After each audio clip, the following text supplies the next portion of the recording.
happened? The string came off. Thought you weren't gonna wear this tomorrow. Come on. It's too late to get another costume. Yo, can I get a selfie?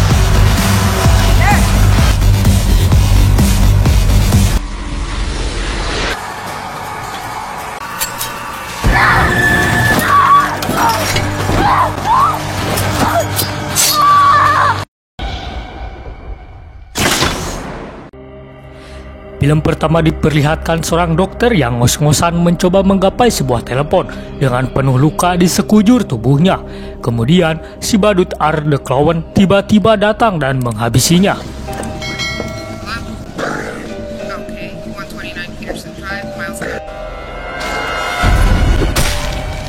Setelah itu, si badut pergi ke laundry untuk membersihkan baju. Di sana, dia membaca koran tentang pembunuhan yang dia lakukan dulu. Dan di sini juga, dia bertemu badut kecil yang bernama Pal.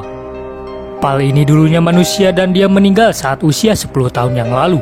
Entah kenapa, dia bisa berubah jadi iblis yang sangat menyeramkan. Pal juga tidak bisa dilihat sembarangan orang.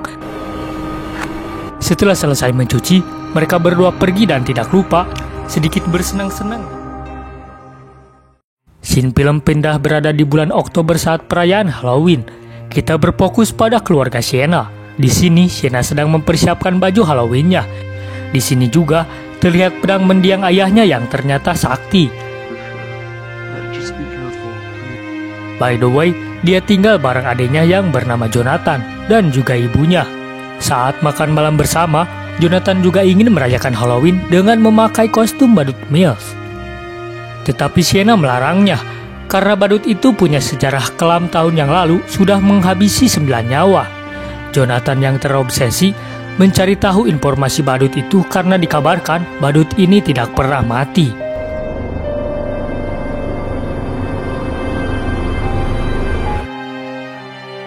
Di malam itu, dalam tidurnya Sienna bermimpi sangat aneh. Dia berada di sebuah tempat bermain yang disebut dengan kafe badut. Awalnya terlihat menyenangkan. Semua orang bernyanyi bersama kecuali Sienna. Betapa kagetnya, dia ternyata di sana ada si badut yang menjadi bintang tamunya. Si badut memberikan hadiah satu persatu lalu dilanjut dengan membunuhnya.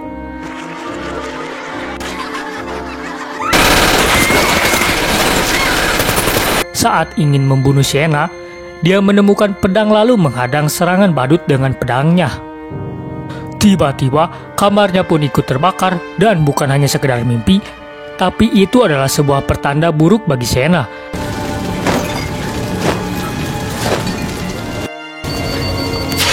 Keesokan harinya saat Jonathan di sekolah, dia bertemu dengan badut itu dan Pal yang sedang asik memakan hewan, ia pun terkejut dan langsung berlari. Di sisi lain, Sienna sedang berjalan di sebuah toko ditemani oleh Ellie. Dia bermaksud untuk membeli sayap karena sayap buatan dia habis terbakar. Tiba-tiba dia dikejutkan dengan badut yang ada di mimpinya yang ada di sana. Setibanya di rumah, Jonathan memperlihatkan sebuah sketsa bekas peninggalan sang ayah. Saat Sienna melihat sketsa, dia terkejut karena rentan sketsa mirip seperti yang ia alami. Ada badut itu di sketsanya dan di akhir sketsa ada gambar dengan kostum Halloween-nya. Jonathan memperingati dia untuk tidak datang ke acara Halloween karena semua kejadian sketsa benar adanya dia pun sudah melihat badut itu di sekolahnya. Tapi Sienna menolaknya dan menganggap itu hanyalah kebetulan. Siangnya sebelum acara Halloween, si badut mendatangi rumah Ellie. Dia meminta hadiah Halloween. Tapi Ellie menolaknya karena hadiah Halloween hanya untuk anak-anak. Si badut ini menunjukkan isi kresek yang ia bawa. Ternyata isinya alat-alat tajam. Ellie pun merasa ketakutan meskipun dia sudah pergi. Malamnya acara Halloween pun dimulai. Lalu Sienna siap-siap untuk pergi. Sementara saat Ellie sedang bersiap-siap, dia mendengar suara di ruangan bawah. Ketika dilihat, benar saja sahabat Bones, kaca jendelanya pecah dan dikagetkan dengan kehadiran badut koplok itu. Dan momen membagongkan pun terjadi.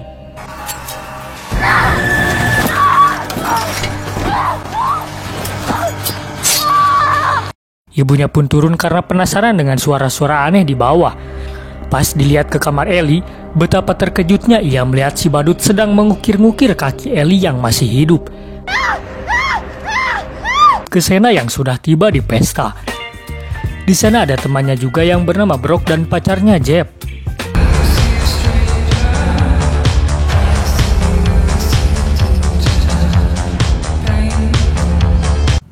Tak beberapa lama, Shena pun melihat badut kecil lalu dia pun berteriak seperti kesurupan.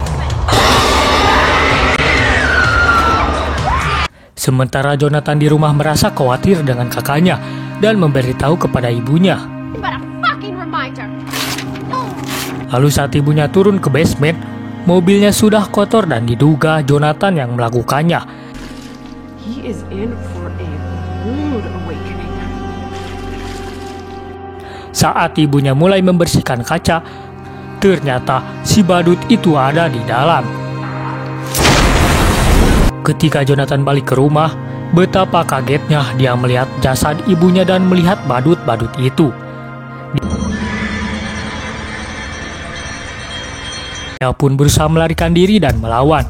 Saat Jonathan ingin meraih pedang, dia pun disuntikan bius.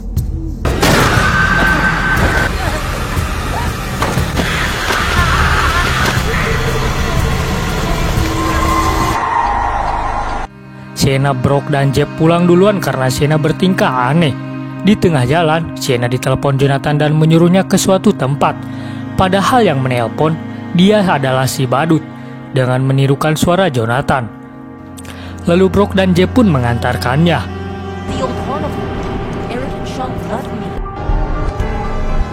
Saat tiba hanya Shena yang masuk ke dalam, Jeb pun keluar untuk buang air kecil. Tapi tiba-tiba Brock pun terkejut dan mencoba kabur. Tapi dia juga malah diserang. Untungnya dia masih bisa melawan dan melarikan diri. Shena yang berputar-putar di ruangan mendengar teriakan Brock dan mencoba menghampirinya. Tapi naas, Shena terlambat, sahabat Bones. Temannya sudah dihabisi dengan sadis. Sementara itu, Jonathan yang kembali tersadar dari pingsannya mencoba melarikan diri.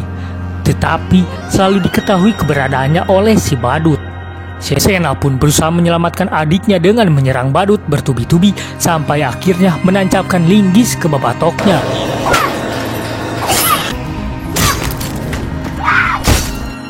Mengira sang badut tewas, yang ternyata belum, sahabat Bones.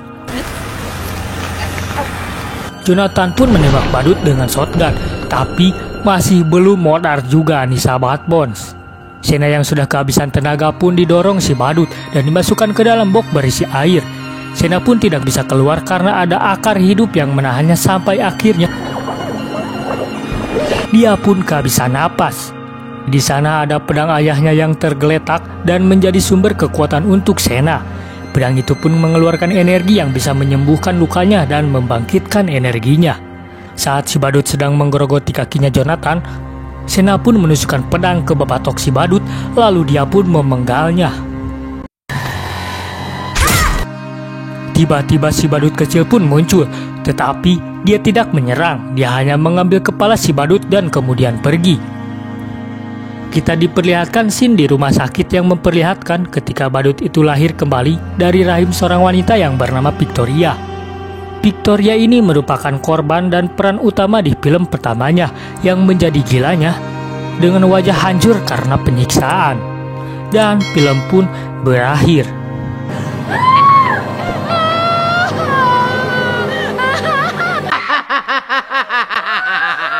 Film berdurasi 2 jam 18 menit ini, jalan ceritanya sebenarnya sederhana dan tidak rumit sama sekali, tetapi kesadisannya saja yang sangat membagongkan.